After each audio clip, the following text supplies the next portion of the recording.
Thank you for joining us again on the newsroom. Justice Inyang Eko of the Federal High Court Abuja has threatened to strike out a 2.9 billion naira money laundering criminal charge brought against Senator Rocha Sokorocha by the federal government. The judge threatened to throw out the charges following the inability of the federal government to serve charges on Okorocha as required by law. For the second time, the federal government, through its counsel, Cosmos Ugo, told Justice Eko that he has not been able to see Okorocha to serve him with the charges and applied for another adjournment to enable him to do everything within his power to serve the court papers in line with provisions of the law.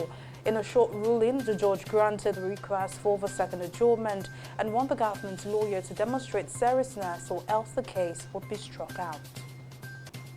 And Governor of the Central Bank of Nigeria, Godwin Emefiele, says he is focused on fighting inflation and designing a robust monetary policy for the country.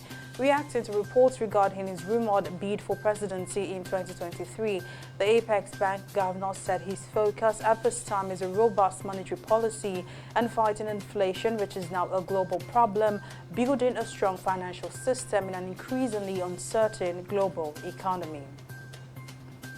The Federal High Court in Abuja has ordered the remand of the suspended Deputy Commissioner of Police Abba Kyari and 6 others in a correctional center. The court held that the National Drug Law Enforcement Agency has placed sufficient evidence before the court enough for it to refuse bail.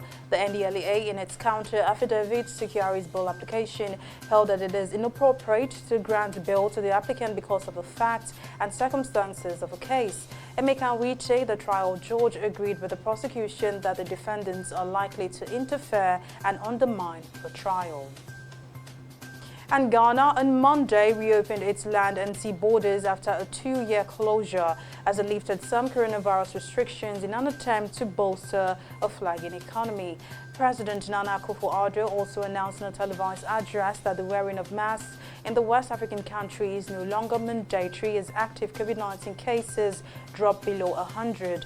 He added that Ghanaian citizens and foreign residents who are unvaccinated or not fully vaccinated will be granted waivers by the Ghana Health Service to allow them entry into the country.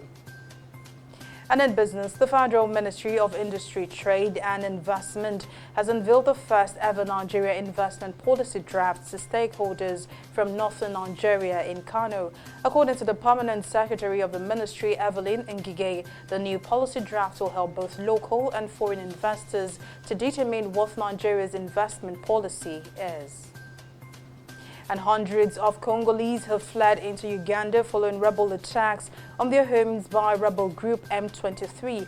According to officials in North Kivu province, there has been fierce fighting between the M23 and government troops. The M23, which is mainly made up of ethnic Tutsis, used to be a major fighting force in eastern DR Congo, seizing the regional capital Goma in the year 2012.